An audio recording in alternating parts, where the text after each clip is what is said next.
Hallo, ek is Ronel Besuidnout en jy luister na Lig in die Winter.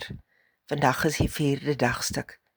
Ons tema vandag is God se stilte beteken nie afwesigheid nie. Jesaja 45 vers 15 en ek lees uit die Bybel vir almal. Staan daar: Niemand sien U nie, o God, maar U is die God van Israel. Toe ons jonger was, het ons dikwels verwag dat God se leiding duidelik sou wees, 'n oop deur, 'n antwoord op gebed, 'n gevoel van sekerheid. Maar die jare leer ons dat God dikwels stiller werk as wat ons sou verkies. Dink aan Josef. Vir jare was daar geen teken dat God besig was om sy lewe te gebruik nie. Daar was net putte, slawerny en gevangenis. Eers later, dis nou daarby Genesis 50, ontdek hy dat as hy terugkyk, hy kan sien hoe God die drade saamgeweef het. Ons grootste fout is soms om God se teenwoordigheid te meet aan ons vermoë om hom raak te sien.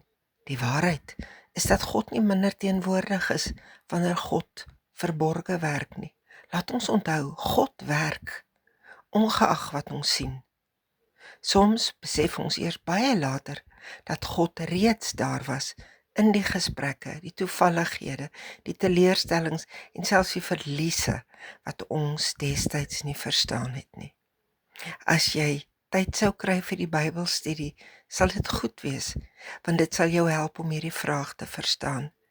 Kan jy aan 'n tyd in jou lewe dink toe jy eers jare later God se teenwoordigheid raak gesien het?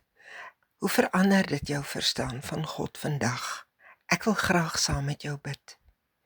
Here, wanneer ek U nie kan sien nie, help my om te onthou dat U steeds teenwoordig is. Leer my om U te vertrou, selfs in verborgenheid. Amen.